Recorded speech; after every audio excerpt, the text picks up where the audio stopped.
it's this or nothing. There's no plan B that exists here. We're going to grow this and we're going to get to the next level. I always said that's just part of owning a business, or that's just part of being an entrepreneur. It's just, you just don't ever, your mind never stops. It never turns off. But that's not the case. A lot of it is.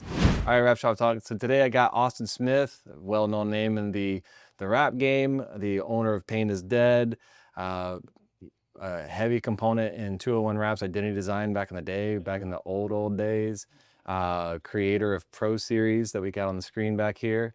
And I happened to be in Jacksonville, so obviously had to kind of give him a visit and kind of get into the mind of Austin. I think Austin's a brilliant person that we've had an interesting low-key relationship to where we've never necessarily competed against each other, but instead oftentimes we kind of worked together at the sole times that we kind of needed to, but we've always been technically quote unquote competitors in a huge market. So that's Sure, yeah. such a big pond. Yeah, absolutely. So you know, I guess we can start with, identity design. Like our very first conversation was you chewing me out about lowering the market and its worth, because I think I offered a hood wrap and a roof wrap for like $200. Yeah. Do you remember that? I don't remember that, but it sounds like me, like just, protect everything at all costs. You know what I'm saying? And man, identity design, the name nobody could say. Always felt it was a brilliant name, and I still, and I like the name.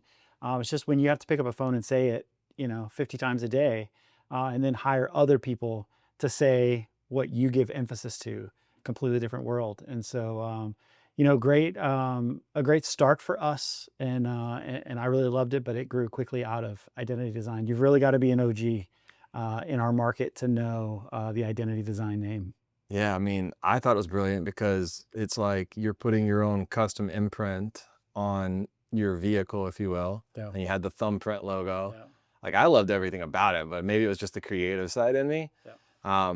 But so that was the reason that you guys name changed? I never asked you that, but Yeah, so we, it was a struggle as you brought in more people, and it's easy for you to say something that you create, right? And so as you bring in more people and the business starts to grow and develop, you really do get into picking up on little things like that. And even customers, can they easily say it, easily remember it? And then ultimately, the biggest decision for me to make a change was that it didn't say what we did.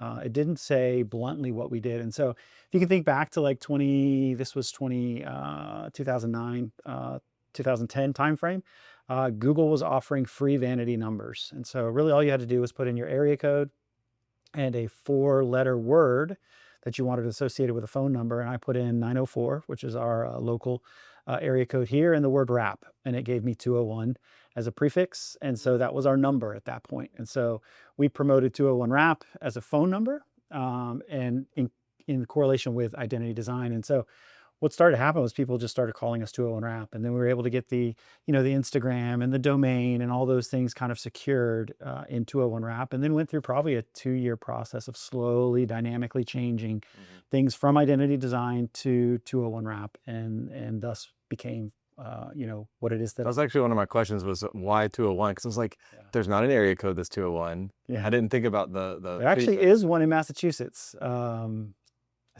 pretty sure it's Massachusetts. A lot of people ask me, are we from Massachusetts? 201, and it's not. It's simply just what Google gave us at the time. I like it because you went from 201, 3 syllables down from like 5 or 6. Correct. So that makes a lot of sense. And that's something that did you have a background in marketing? Yeah, so my background is marketing. That's what I went to school for. Graduated with a marketing degree. Had no clue what I would use it for. As I got out of college and came back to Jacksonville, my mom worked for AOL. America Online was actually starting a call center in Jacksonville at the time. She was helping facilitate that. And so she hired me immediately to come in and be a manager in the fraud side of the business, which I enjoyed. It was a great experience. Stock was great. It's my first experience with that type of thing. And so I was there for about 1.5 to 2 years, and broke away. Was able to walk away with a great amount of stock value, bought my first home, invested in a small company that that was right down the street from where I lived. And ultimately, I would go by there all the time with my car. And being into cars, I would have stickers made and all that kind of stuff. And so I really enjoyed the people that were there. They gave me an opportunity to buy in as a minority owner to that business. And so, at a very young age, bought into that business, and that was kind of my start into the creative side and using marketing for. At that point, it was just vinyl lettering. I mean, this is 2000, 2001. Vinyl lettering and things like that, designing vector files, moving nodes, creating things, all that kind of stuff. And then as my exit started to happen, they bought me out a couple years into that. Um, Large format printing was coming on the market. We were getting like 48-inch printers and 36-inch printers and things like that, like larger format printers than what existed. And so I was very intrigued because I saw it kind of going in a certain direction, but not there yet. And went into another business altogether, managed a business, and that took about 4 or 5 years. And I realized very quickly that if I'm going to work, this many hours for somebody else, I could do it for myself, Yeah. and kind of jump right back into the format world and or large format world in 2008. And that's what started Identity Design, which became 201 Wrap. That's awesome. Um, when you guys started, like the one thing that I remembered is like, I I don't know if how did you go through a lot of people before you arrived at that crew that you had for a little while? Oh yeah. Like, so you had worked up to that crew? Because on the outside looking in, it was like, holy crap, that's a stacked team.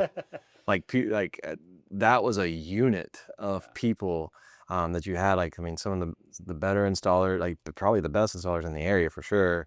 And I mean, designers were strong. Like everybody on the team was like strong.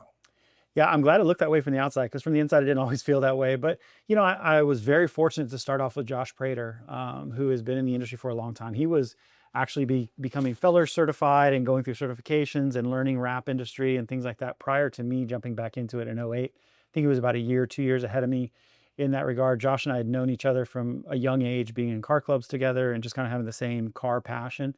And so when I decided to leave the job I was at and start the new company, Josh's mom was like, "Hey, let's work a deal to where you can acquire the equipment. Just bring Josh with you." And I was like, "Gladly, don't threaten me with a good time." And so it was Josh and I in my living room, at two desks back to back.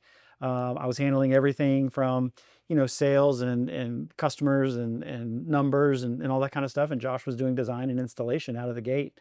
And so we started from day one very differently than most start today. And so it was an interesting dynamic, but it worked. And working out of a garage in a neighborhood, um, it gave you a dynamic that meant you had to solidify every lead you got. You really had to work every opportunity you got, because you didn't have the luxury of going out there and marketing and advertising to the world. So a dynamic I didn't think about when I was jumping into this. When I jumped into it, I had just had my youngest son, uh, purchased a brand new home, and within 3 to 6 months from that period of time, I'm leaving my job of comfort and cushion, and convincing my wife that we can make this work. And my goal was that I was passionate about it. I was like, if you're passionate, I mean, I still believe this. If you're passionate about something, you really have to screw it up to screw it up. And so for me, I knew as long as I had the passion there and we worked as hard as we could, it would turn into something. And it was tough. It didn't do it right away. And I think a lot of people get turned off when something that they're passionate about doesn't instantly click and do that kind of instantaneous boost. It didn't, but it it it did. It got Mhm. there over a matter of time. And so really the biggest kickoff for us was going from the inception in 2008 to the first physical location in 2010. And that once we opened that location, albeit very, very small, one car could fit inside, small room for a designer, a showroom, and then kind of a pre-press area or a table area. That's when it really, really took off for us. I got you. Because it was like official, Yeah, yeah. I think basically. you could tell people. I could meet you on the street and say, "Hey, come by the shop." And so you literally could market. You could start, you know, sending people your direction. Customers could start sending people your direction. So it really kind of took a turn. Well, I mean, what would you say would be a good piece of advice for the people that are like this huge set of installers coming into the industry? Almost all the training classes now are not like they used to be, where it was people honing their skills as new people coming into the industry. So it's like, even my barber yesterday was like, wraps have been around that long. Like the knowledge of wraps is at an all-time high. It's getting more and more known. It's becoming more and more commonplace, especially as cost of goods for paint goes up. So even color changes are actually becoming an actual real, not just free money to give away. It's like, Yeah, I want to customize my car. Wrapping is becoming the standard for that in a way. sure. So what would you say to the guy in the garage, like trying to get their first shop? Man, for me, it was everything. I'll tell you, my dad, who I grew up with and butted heads with as a teenager, look back now and say, man, he did everything right for me. He did everything the way that should have been done. I talked to him when I finally made the decision that I was going to go into a facility and not just be operating out of my house. And he was like, "You're stupid. Don't do it." To the point that he didn't come to my grand opening. Like he made a point to make sure I understood that he was against this and this wasn't a good concept. And looking back on it, like I had an infant, I had older children, I had a wife, we had a new home. Like all the things said, don't do it. Again, my passion drove me to do what I wanted to do. And so I did. And to this day, he would tell you it's the best decision that I ever made against his will. But funny story enough, this was a very small space that we had. I think it was 800 square foot or something like that. I want to say the rent was like $800 a month. I had been given an iPad from my dad for Christmas, and this was in like March, April time. I didn't have the $800 to go put the deposit down to get to the first month. So I sold the iPad, drove to like an hour and a half from us in Ocala, sold it, got the cash, drove back up, met the person leasing the building and said, here's my deposit. And then I had to make sure that I was able to get to $800 worth of profit month one. So I had covered my base to get in there. You know what I'm saying? And that was my biggest thing was like, how do I get in there? So getting in there was the element of all I needed. And from there, it was a springboard. And so for me, like, you've got to be able to have a space that you can send people to, refer people to. You've got to be able to operate business. So if you're operating out of a home, I've done it myself. It's just that much harder to actually grow the business and become successful. And so, most important thing you can do is find a space that you can either coexist or you can exist and operate as a real everyday, open at 9, close at 6 business to actually have customers walk into. Yeah, and what he means by coexist, just to expand on that, because people, your creativity was I sell iPad to get my lease to then do the thing. But coexist right now, there is a climate in the economy, like the thriving businesses are doing amazing, but there's some people that are a little rocky right now. Mhm. So somebody might sublease you a section in their shop, Yeah. is kind of what I've consulted a couple people to do, is just like find a detailer that wants it has one bay that's just too much. Yeah. And can you rent it for, probably even pennies on the dollar of what his actual square foot rate is, Sure. and just do that for a year and then jump. And that's like a mid jump to then jump to your own place. And that has a little bit less risk, Yeah. if you will. The Because, beauty of something like that, Brent, is that you're placing yourself where a like-minded person that would buy a wrap is already. Like they're buying a detail, or they're buying tires and wheels, or they're buying like a person that puts wheels and tires on their car is the type of client that's going to wrap a car. And so if you can coexist with a detailer, with a tinter, with something like that, and you guys can get along and not, overstep each other's bounds, you're putting yourself in the best place you possibly can yeah. to grow and excel. And you may even find yourself when you're ready to jump that person's like, hey, I'm going along. Like we're going to do this together type thing. Mhm. And if it works, great. But I mean, it truly is. And especially in today's world where things are, I don't think you could find 800 square foot for $800 anymore. Like that was God. gone, So, ultimately, you've got different dynamics that exist today than existed then. And how do you overcome them? Hmm. Are there anything to look out for that you would suggest on negotiating a lease? Like, because these landlords nowadays are getting pretty rough. Yeah. Yeah. Everything. It's The rough. longer the lease, the scarier the signing is. You know what I'm saying? Because when someone brings you a 10, 15-page lease and it's filled with all this legal jargon that you're not used to reading, it's tough. I'll tell you some of the beauty of AI today are scanning things like that and be able to run them through and ask questions. My dad, fortunately enough, was in the real estate business. I grew up with him being in commercial real estate. And so not that I understood all the legal jargon by any stretch of the means, but I did know important things that I had just heard over the course of growing up. And so that was a little bit of a leg up to me. I won't say it's much, but it was a little bit. And I would just say for anybody getting out there trying to get in, sign a lease, put something in writing, but make it as minimal as possible. Yep. Make it encompass what you need, but make it as minimal as possible to understand that, hey, I'm here to do one thing. I'm gonna, I want to be here unless I can't. And that's the biggest scare is like a lot of times these these properties, they want to lock you in for 5 years plus. And what that means is that if you fail in 1 year, You have to you're on pay the for hook for 5. 4. Yeah. Right. So you really got to make sure that you're doing the best thing for you and the business for the long term. Yeah, absolutely. Even if, I mean, I've been in a situation where I could replace myself with somebody, and I even negotiated a $4 per square foot increase, Hmm. and they still said no Wow. Yeah. because it depends on the landlord. Sure. I put all benefit towards him, and they were still like, I'm not interested. I want my passive income to be passive. Yep. I was like, fair. I did sign a lease, so we continued. Yeah. But like, leases can be scary. Just cover all your ends, and keep it lean. Like, I think to Yeah. go back to the 800 square foot, you could do a lot of damage with a 1,200 square foot shop, like 800, 1,200. Like, it's tight, Yeah. yes, but it teaches you the logistics though. I think there's a lot of waste. I went from a 2,000 square foot to 5,500, and I did not use it well. Right. If it was slow, it bled me. Yep. Um, keep it as you can run $1 million shop in a 2,000 square foot shop. Well, that's funny. The second shop we were in was 2,500 Sunbeam, square right? feet on Sunbeam, Yeah. and we ran out of room.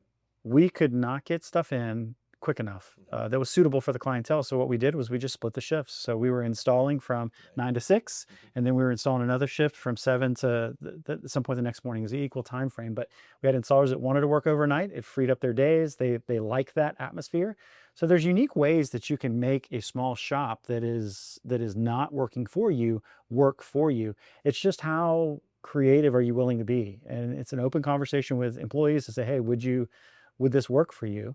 And for us, it did. So it helped us for a period of time until we, could grow into something larger. Yeah, because I think we have this Instagram thing and all this marketing, and you see some of these other shops, and you're like, man, I want that shop, and I think it's kind of unnecessary Do- in many cases. I think it's important to brand yourself, like position yourself and package it well, which we're Sure. going to talk about later. But I think there's a certain like stigma that you have to have that before you can be that. Yeah, But really, some of the most effective and efficient shops don't have any of that. correct. Yeah. And some of the ones that have the biggest followings. Mhm. Again, what you see on Instagram is a snippet of reality in all aspects, and it's easy to forget that. But you see some of these shops, they shoot from the same angles every time. They're showing you what they want to show you, and you're not seeing what they don't want to show you. And fair enough, like good for them because they're probably putting more money in their pocket at the end of the month. Mhm. And so I don't hate on any shop for utilizing space to the umpteenth degree. 1,000%. Um, let's talk about Sunbeam. So one of the things or that time, if you will, because that's when we kind of really met. Sure. Like we met online when I was undercutting the whole market, but then when we officially met was at a training class in Arlon. Yeah. And the one thing that I immediately noticed was that you were not the installer, All right. and you got your marketing background. And a lot of people in our industry are the artists. They are the installer. They're the ones who maybe worked for a shop, learned the skill, and it's like, I can run this business better, whatever that may be. That happens a lot. Or they're like, I'm really curious about this thing. I'm gonna start up a business, and they learn real fast. Like there's two whole different sides to it. But a lot of people pride themselves on not marketing. Mhm. You're on the radio, you're Instagram, Facebook ads, you are Google ads. I mean, you were on everything. I'm like, man, I'm tired of hearing about Can't go away. yeah. And like, it was on everywhere. I think you guys even ran a couple TVs Mhm. things where you guys did something with the TV commercial. So like, how important was marketing in the growth of 201? Like, would you say that it couldn't have done as good as you guys did, or was it imperative? Because like we even said off camera, like you guys had photographers on staff. Yeah. I mean, everything was image brand. Yeah. Yeah, so for me, that's my whole foundation, right? Is image and marketing and the brand and what you're building there. Ultimately, for me, it worked all the way up to sale. All the way from '08 to 18, from a garage to 18 employees. Large location, producing volume of work. It worked. Did it drive people in the door? No. And that's where I think a lot of people get confused about marketing. They feel like if I put radio ads, then I'm going to show up to work at 8:55 and there's going to be a line of people ready to walk in the door. And that's not the case. what you really are doing with marketing, and it's so difficult because you can't really quantify it all the time, is you're just making sure that when people think of what you provide, they're thinking of you. And so that's why you almost have to be everywhere. You have to be so redundant and overkill. Now, how you do that effectively and still be smart with money is a whole different story to talk about. But ultimately, we did need to be everywhere because wraps weren't a thing. They weren't just something you talked about all the time. But I think what really grew 201 from baby to toddler to adolescent was the fact that we would do anything. Mhm. If you came to us and said, "Hey, can you wrap my refrigerator?" Yep, we sure can. And then we went back and said, "How are we going to do this? Like, how are we going to strategically, how are we going to make this happen? Can you wrap a boat? Can you wrap?" I remember someone came to us and said they wanted these concrete pilings at a marina. This concrete is, I mean, you can almost drop quarters into the openings. You're like, how are we going to do this? And so for us, it was always yes, and then determine how we get it done, Mhm. and go back. And I think that's what drove. I can't tell you how many times people came to us and said, "This other shop said you can't do this." I said, "If anybody can do it, these guys can. Go talk to them." And that's really where I think we really got our foot in the ground and said. And then once you've got a good customer base, as long as you're taking care of them and you're doing the right things, making money at the same time. I'm not doing the right things. People confuse with like giving deals, and Right. once you're doing the right things and you're actually turning over business and doing it, um, your installers want to be there. Your designers have work. Everyone's getting paychecks. Like everyone's seeing that something that is a hobby or something they enjoy doing is actually sufficing a life for them. Mhm. They want to be there. Then you're just kind of compiling at that point. You're building something there. And so ultimately for us, it was doing what other people didn't want to do sometimes. It was doing what other people said you couldn't do sometimes, and failing sometimes, but standing behind that too and being right there with the customer to say, "Hey, this didn't work out the way we wanted to. How do we fix it? How do we move from point A to point B now, to get this solved for you?" That's awesome. Yeah, I used to try to do everything too. But I think the point on that is there's a point that you kind of have to Mm. because it's revenue above all things. Right. You're right. Yeah. And then also audit yourself that you did price it correctly, that you're profiting. But once I would say, once you're a couple years into that, then you can start to say, like, let me trim the bottom 20% that I don't Yeah. want. Yeah. I think that's a very strategic model. Some people will say, like, no, I only want this. You might not have, it's time or money in business. And if you don't have the capital, which most of us don't, because we're ground up or Sure. grassroots type Yep. businesses, you're going to have to invest the time. Yep. And it's just legwork. So, Yeah, I mean, I'll tell you, I couldn't agree more with what you're saying, and ultimately, a lot of people don't realize how much of an investment it takes out of the gate, and how harmful it can be to relationships, how harmful it can be to friendships, like all those things, because it's got to be like it's this or nothing. There's no plan B that exists here. We are going to grow this, and we're going to get to the next level. And so, sometimes it's friendships within the business, sometimes it's relationships amongst employees, but you just got to get to the realization that I'm not going to find the right guy till I get rid of the wrong guy or gal. And mhm, and that's what it takes sometimes. It's tough and it sucks. It's the worst thing to do in a business is move on from somebody. But just like you said, it's revenue over everything at that point. You want to make sure that your guys that are doing great things for you are taken care of. You got to make sure you're taken care of.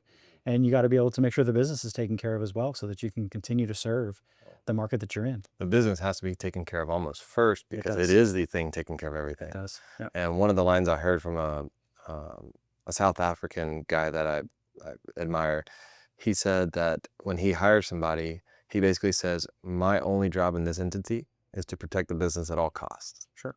even if it's protecting it from you. I love that. And I was like, that is the most gangster, Mhm. way to say, like, I don't play with my business. That's right. But my business will create opportunity for you. And that's what he followed. Like, it can create the biggest, largest opportunities if you allow it. Yep. Yeah, if you're willing to put in too. And that's a lot of employees don't understand that. And whether they're employees, whether they're partners, whether they're, you name them whatever you want to name them or whatever they are to the business.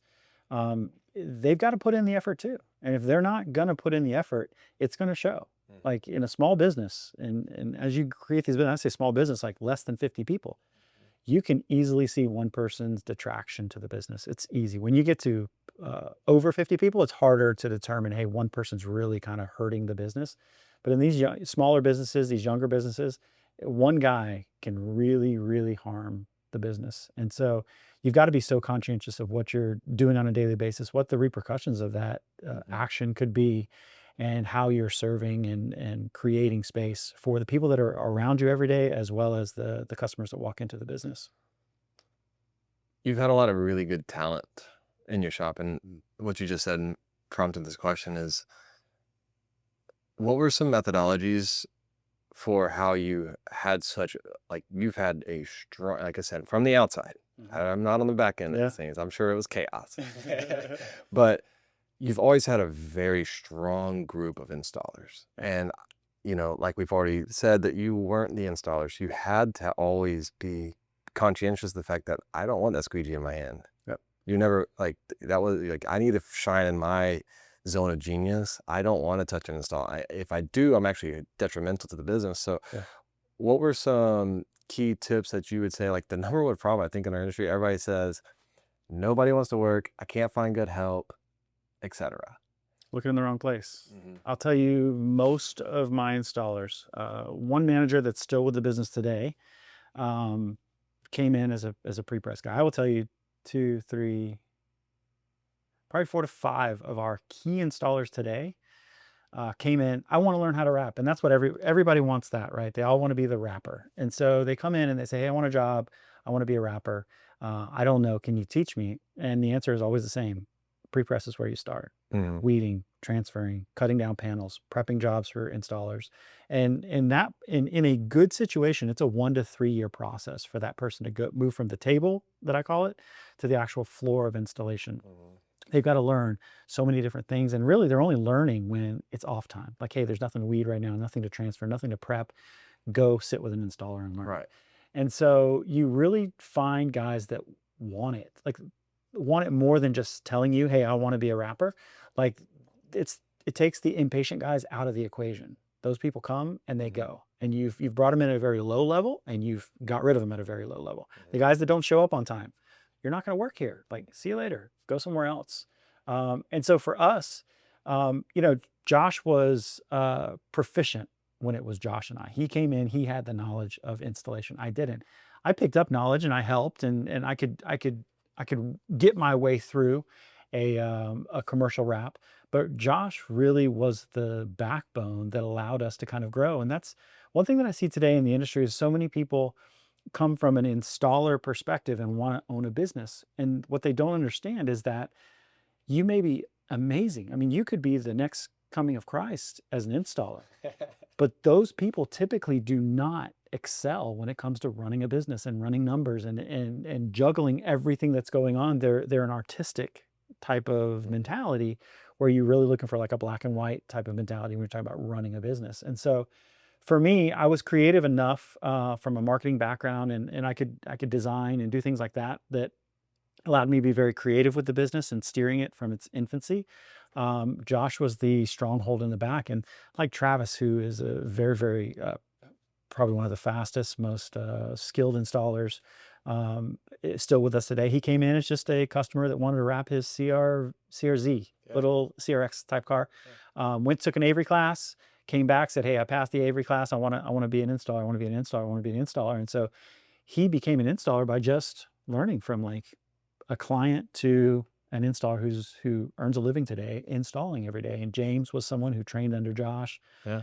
Peter was someone who came in. I met Peter when he was in 8th grade. His parents built a home across the street from us, and Peter's dad said, "Hey, he wants to do something different now that he's out of school, and can he come get a job with you?" And so we put him in pre-press, and now he is not only a very, very proficient installer, numbers guru, but he runs our St. Augustine store and does a great job with installation. He's a unicorn in regards to actually being able to run numbers and run an actual business, as well as do installations. I like Peter a lot. Yeah, Peter's a great guy.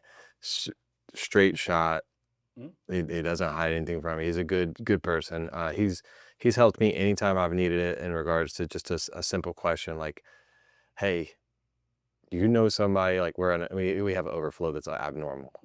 Yeah, one of our guys is a little light on work right now. Like one of your overflow, and sure, Go, yeah. awesome. And Peter's just always been stand up, and he looks up to you big time. He's told me his story like 15 times about how like he's like, yeah, man, I was like a kid, Yeah. you know, Yeah. and so now he's running a whole shop. But I mean, you know, Travis, a lot of people would have laughed at him Sure. coming in saying, I want to wrap my car. Yeah. Because the ego. Oh, you Yeah. can't do that Right. because I can only do that for you, That's right? why I say looking in the wrong places, Mhm. because sometimes the most proficient guy over the course of time is the guy that you would laugh out the door today. And Mhm. so you've got to always have an open mind. For me, I always hire off aptitude. I never really look for, um, and maybe it's because I couldn't for a long time. You always can't hire the guy that has all the knowledge that can bring everything to you. Josh and I's relationship was not in a space where I could hire him at the time that he and I started identity design. It was a space that I could help provide for him, and I could be an asset to him as much as he could be an asset for me, and it worked well. Travis was that classic like aptitude. Like Travis has the ability to be handy, to learn with his hands. He had taken some auto body classes, so he understood cars and automotive and panels and things like that. And so for me, seeing that aptitude there and the desire to want to grow in it was enough for me to give him a chance. Mhm. And look at today, like he's a phenomenal installer. Killer. And so, yeah, it's easy to look and say like, hey, there's a stacked crew over there. They got a lot of great guys, and we do. But we've also gone through a lot of guys. I mean, Mhm. a lot of guys that you look at and you say, hey, that's a great installer. Why would you not use that person? And they're all independent, unique, different reasons, but it just didn't fit our culture. That's the most important thing too. Yeah. But I mean, key point, lots of people were gone through. Nice. And a lot of people will hire one person. That didn't work. I'm giving up. Yeah. Well, for me, I was always this guy's not working in the space. Where else can I move him in the Sure. business? And I don't remember who told me, but along the way, someone was like, man, the best thing you can do is hire slow and fire fast. And so for me, I realized that I'm not going to get to the right guy until I get the wrong guy out of there. And so when you can do that, you change dynamically in running a business. When you can get rid of the people that cause problems, that are cancers in the business, Mhm. and it's oftentimes the ones you feel like you can't live without Yeah. that I are mean, the biggest cancers to the business. like there was a time we had a funny conversation about it. I can't remember. I think we were talking, a customer was pinning me and you against each other.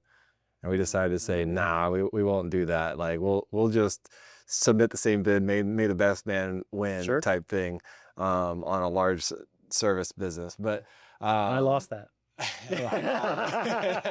it was paper, rock, scissors. Yeah, yeah. I lost that one. But that one was a hard one to keep. We finally lost it too because it was always the same thing over and over and over. But that's just how that person operated. Yeah. But It's an interesting aspect to talk about with customers, and a lot of people miss that. They're always fighting for that contract or for that fleet of vehicles. And what I've learned over the course of time is there's always something behind the curtains. And so what what I looked at as losing at that time and was bummed about, full circle, you can come around today and say like, man, it wasn't worth it. Like I wish I wouldn't have got it either to some degree. And so for me, it's super important for you to understand what you're dying to get. Sometimes what you're dying to get is really not what not you what you think it's want. cracked up to be. So And sometimes, especially the big projects, everybody wants the big fleets, the yeah, right, big this, the big that. But then they allow it to like net 30, net 60. right. Those can crash your business. But they the when you don't win it, I've always found like there was something else that I couldn't have taken. If I did get it, Right, that was way better. right. Yep. Way Yeah, better. there's times we've talked about. I don't think it was specific with Design It, but you look at this fleet out there in the marketplace and you're like, man, like if I could get that. And lo and behold, you find out down the road or something like that, it's had at $10 a square foot or something like that. Mm. And you go, how much business do I miss at $15 to $20 a square foot? Because I just felt like that was what I needed to be to win something. And so for me, I look at a lot of businesses in our marketplace and I'm like, man, I think I'd love to have that business. But that's my mindset now. Is like, I think I'd love to have that business. But until I really like can meet somebody and like discuss the business, understand what the business looks like, I'm never that person anymore that's like, I want that business. I want that brand under my brand. And so ultimately, it's a unique business to be in that you can have people completely undercutting everybody else. And you're like, why is that person winning all this business? Well, that person's winning a lot of business. He's really, really busy. But at the end of the month, he's putting nothing in the bank. Mhm. And so you're not sustainable at that point. No, when you do that, it it's only feeding you. Correct. You're being very selfish, and the business is slowly atrophying. Yep. And and that's why it always feels chaotic. But you have to treat the entity as if it's an actual person receiving a paycheck. It should Sure. always go up, or at least have enough resources to go down during bad times, but still be trending upwards. Sure. But I've the best piece of advice I ever got was did you ever meet Mike Zaffaroni? He owned the Fast Signs in Fernandina. No. He sold it, but he now owns Liberty, which is he's like a partner with Shad Khan. But I was talking to him one day because I was frustrated about something, and he had sold his business, and I was talking to him about wraps, or maybe I wanted an intro to the. I don't remember exactly what it was. It's not important, but this is a quote for anybody that is being just the installer and maybe needs to find a you, like they're the prater, and they need to find a you to partner with or employ. Is he told me, he's like, dude, you did such a good job at taking some of my best customers. He goes, but it never bothered me. Yeah. And he goes, because he's such an awesome business guy. But he's like, it never bothered me because I'd be driving down the road. I'd see you putting a sign in on the side of the road. I'm like, he can only steal so much. Yeah. Like, you got a ceiling to that. And I was like, it was like the biggest kick in the shin, Yeah. but at the same time, it was truth. And that's what really started like changing me out of that. And I think if you're a strong installer, it might be worth, depending on your risk averseness, is to hire a person that can navigate and handle the operations, etc. Listen, I think in a perfect world, this industry moves to a section to where the outside installer is unique and rare. Because those outside installers need to understand their value and partner with somebody who can, set things off at different heights for them in that regard. They're very, very good. They're very skilled at what they do. I just find that it's very rare that you find somebody that's a great installer that also runs an excellent business. I mean, excellent business, profitable, everything across the board. And I don't so, think there's the bandwidth capability for it, because installing takes so much bandwidth Yeah. of your mental function sure. that by the time you actually sit down, your brain is melted. Yeah, I always look at like different hats. And this was very early on in the business. I actually had to think of it in like putting on a different cap. Like when I needed to call customers and like chase money that was owed to us. When I needed to call customers and try to close deals that were pending out there. When I needed to meet with clients to pitch them something new, designs, all those things you had to do. You almost had to put on a different hat because they just start melding together. And when that happens, you just don't become as efficient and good at all those independent things because you're just kind of a melting pot of a lot of things. And I can't imagine answering the phone installing while you're trying to put an invoice out to somebody who you're trying to win a job for, and the client's calling you that just talked to you yesterday about a job that you want, but you're installing this job. It's like, how do you Did it. how do you balance it all? Like respect. Like It wasn't like it nearly ruined me. Sure. And that's why that's why I'm here doing this, is because a lot of people see me, oh cool, like I see the outside looking in, you had a badass crew, I didn't know what you went through. Sure. A lot of people don't understand that I went through 90-hour work weeks. I went through basically like almost ruining my life on all the personal sides. Sure. And had to hit rock bottom in order to like bounce up.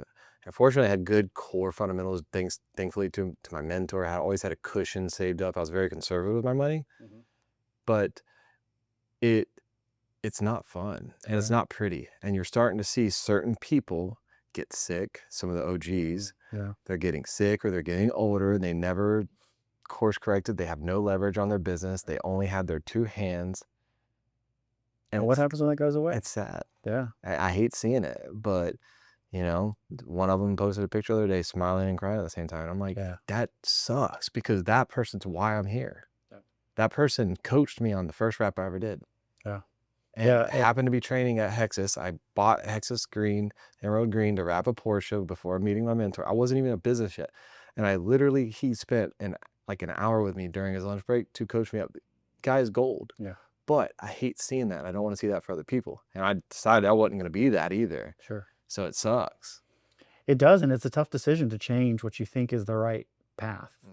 It's tough to look that far down the line to say what happens then. Yeah. But for me, and there's been a lot of lost employees that I felt like, hey, this person would be a great attribute to our organization, and they can't see that long plan. But it is a long plan. It's not a tomorrow. It's not a 3 months from now. It's a 5 year plus plan that says, hey, listen, what happens when you can't install anymore?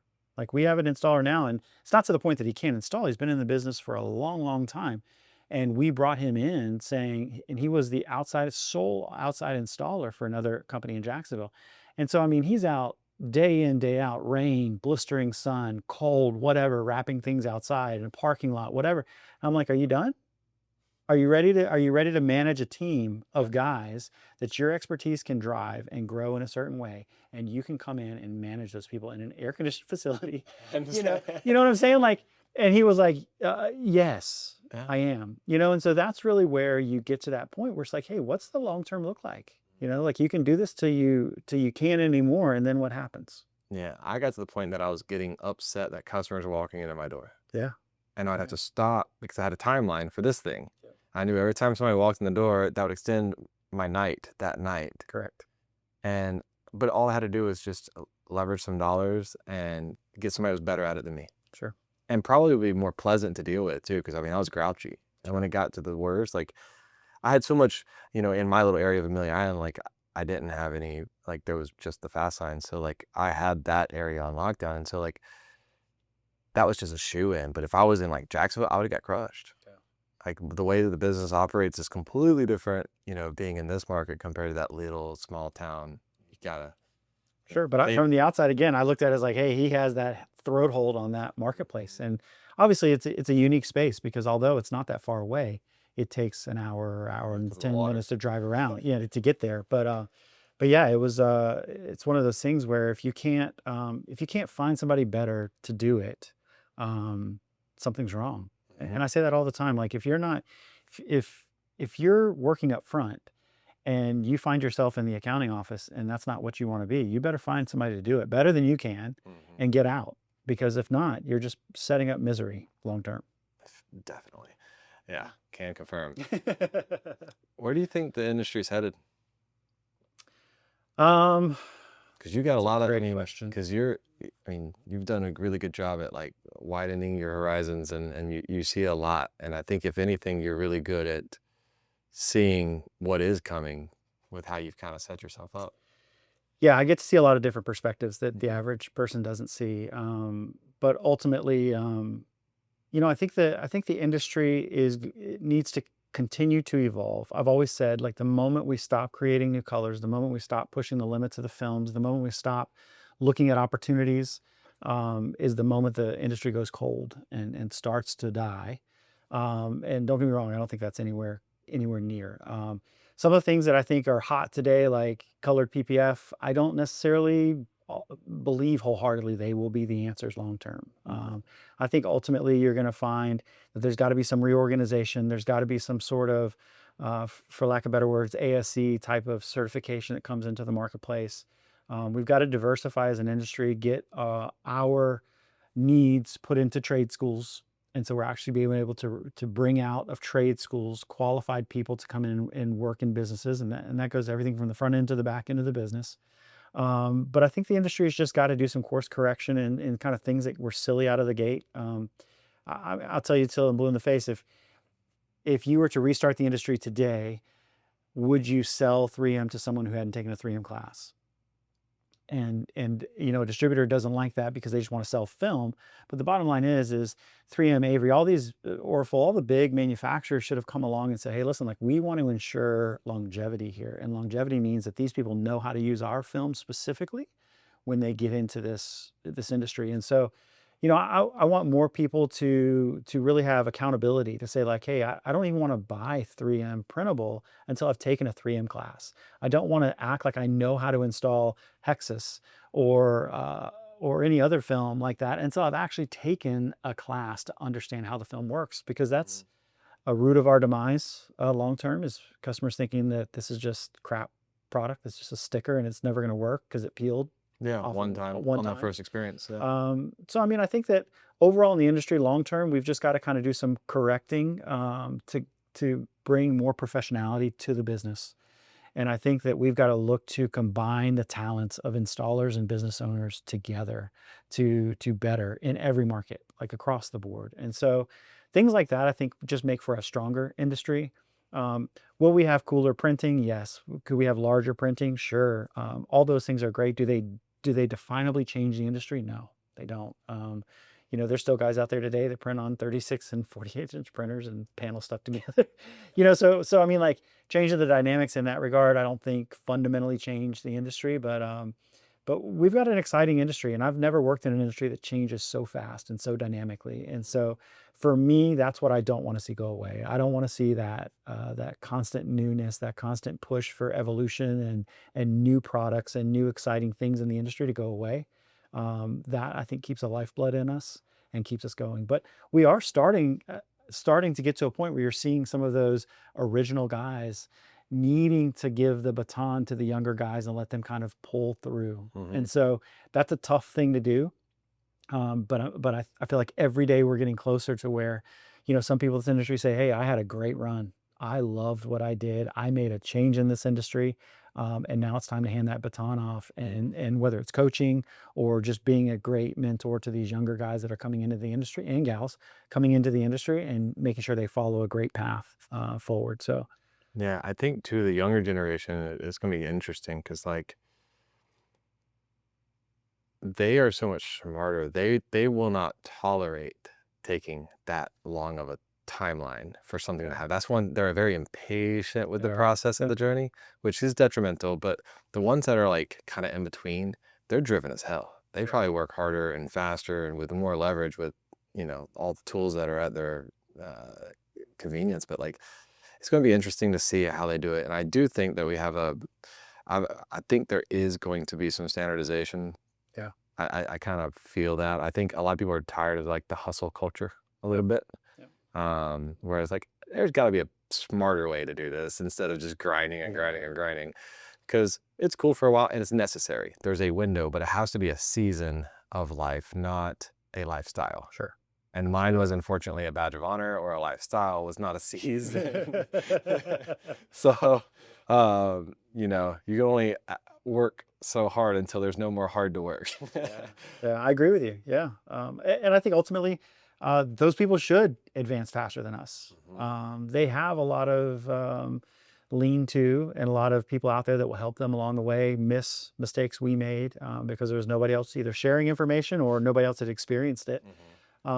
And so, like, I think it should be a faster journey for people. Now, what that means, does that mean it's a 10-year journey should take 3 years? I don't really know. And I don't think you'd see that drastic of a change. But, it's interesting that the younger generations always come across as almost like, no, that can't be the way until it is. And so for me, I want to be open-minded to that concept of, hey, there are different ways, there are better ways. And at the same time, just do my diligence. And all along, my goal was to say, I want to leave this industry better than I found it. And so my goal will still continue to be that. And I'm always open ears and open mouth to those people that want to hear something or hear the struggles that I've gone through to make it easier on them. That's awesome. Well, I always like to kind of like leave with a fun, like good thing. What would you, what would Austin today tell Austin of before? Like, let's just say 2012 Austin, because I think that's when you're really like Mhm. cooking. Like, what would Austin today tell Austin of 2012 as far as like piece of wisdom? I would have allowed other people around me to take over certain attributes and certain roles in the business quicker than I did. I'm a perfectionist. Like, it's very tough for me, and it's become easier and easier, but it's very tough for me to allow somebody to do a design that I wanted to do. It was very tough for me to allow somebody to create a sales process that I wanted to be a part of. And it was so important for me to be exactly the way that I envisioned it to be. And there was no other way Mhm. but that. And so it took me a while to really get to that point. My wife came into the business for a while, and she is completely different than I am, but she really showed me a lot of the things that I just couldn't give up, and I started giving them up. And so it was tough. It's tough to walk past a wrap and be like, man, I wouldn't do that. man, I don't like the way that landed. Man, I don't like the way. But at some point, you have to say like, you've got somebody employed that's doing a job and they're doing a good job. They're not getting reprimanded by customers or saying, "Hey, that sucks." So you just got to let them go. You got to let them do it, let them learn, let them make mistakes, and really kind of step back from that kind of constant involvement, because that does run you into 90-hour weeks. It gets you to the point where you're so into everybody else's business that you can't get yours done, your portion done, until 8, 9 o'clock at night, or Saturdays and Sundays, and everything else kind of comes along with it. So I think for me, it would just be step back, like stop being so involved with every single piece of every part of the business. Yeah. Control is very hard to let go. It is. And it's really hard to keep your mouth shut. Because you mean the best interest when you correct somebody. But also it's sometimes not even a problem. Like you Yeah. said, the customer is A-okay with it. Sure. And you're just not okay with it. That's right. And experience. And like you see those pictures online that people post, like, who designed this? You go like, hey, listen, like, remember, someone designed that, someone approved it. That's the more You know what I'm saying? Dude. So someone approved it and they were cool. And they And loved it. so, yeah, Could be their dream. absolutely. And they loved it. So, anybody can pick something apart, especially somebody who's in the industry and has experience and knows that's a no-no, or you shouldn't do that, or that should have been caught, or all those things. And so it's funny to watch, like it's humorous, but at the same time, like that's part of letting go and letting other people learn around you. Because what I found is that if you're involved in every single piece of every single part of the business, they're not learning anything. You're never going to be able to step away from it. You're never going to be able to take that vacation. You're never going to be able to do anything else but be right there over their shoulders, making sure they're doing everything exactly the way you want. And you create a culture of people that are scared to do the things they want, or take a risk, or, make a decision on their own. And so, it's such an important thing. It's not talked about a lot, but it is an important thing to, like, you stand your kid up at some point as they're stumbling and bumbling around, and you don't stand them up to then walk them down the next couple steps forever. You stand them up to get them walking on their own. And so you've got to do that in business. You've got to let other people around you walk on their own and fail on their own. So, it's just those things that you've got to kind of let be what it is. And so Did you find more peace when you did that? I found an amazing amount of peace when you do that.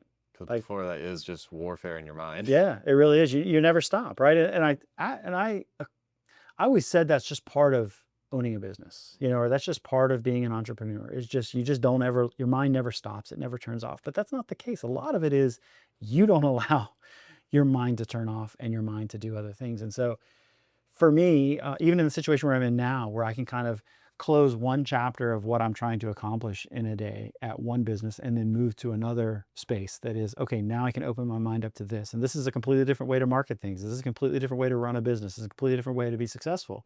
And so if I couldn't, make those spaces independent, it becomes very convoluted and just constantly moving and constantly shaking. And so you lay down at night and your brain, I know, your brain just goes and goes and goes and goes and goes. And so I sleep good now. yeah, absolutely. If anything, it's like already filtered, and I just got the thing, like, that's not that big a deal. Right. And they're like, Yeah, I find myself going to bed way earlier than I would find acceptable in my older, or my younger age, because I almost felt like I had to be up till 2, 3 in the morning, because I had to be doing something. If I wasn't, I was wasting time, right? Or I wasn't getting something done. And the truth of the matter is that everything has a time, and you just got to be able to take advantage of that time.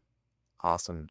Well, Pro Series is super cool. I love seeing it evolve, come out. Thank you. It's been cool. You've always crushed, like, packaging, branding, all that stuff. So it's only fitting that you get into exactly what you're doing, and you're probably having a blast doing it. Yeah. Pro Series is a personal thing for me. And Adam, I've got a business partner in Pro Series, Adam Ship, and he and I butt heads a lot because, again, like, I really want it the way I want it. Like, Pro Series was a vision of mine, and the way it came to be was really amazing. And so for me, I wanted to continue that.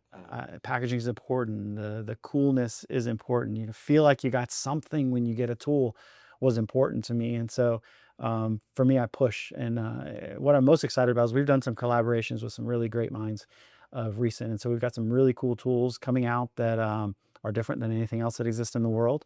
And so those I'm really finding a lot of passion with lately, is that you're able to, work side by side someone who is installing all day, every day, and them saying, well, this is what we need Right. to be more efficient and better installer. So And you couldn't have an ear to listen to him if you held on to everything. that's right. That's So, right. Or think your way is the only way, you know? So yeah, it's a learning evolution all day, every day. So it's awesome. Well, hopefully this is beneficial to somebody. So we'll put this out, and thanks again, man, for taking the great. time. I know you're a busy guy. Yeah, thank you for your time too. I know you're not here all the time, but Never here. I appreciate the brief amount of time for us to chat, and it's been a long time, so we should chat more often. Yes, sir. All right. Thanks, man. Yep. It was fun. All right. Yeah, it was almost 2 years I got to be out of my shop. Really? Yeah. I was sitting in it maybe an hour the whole time. And it's so funny. I've been in there for an hour and like they're like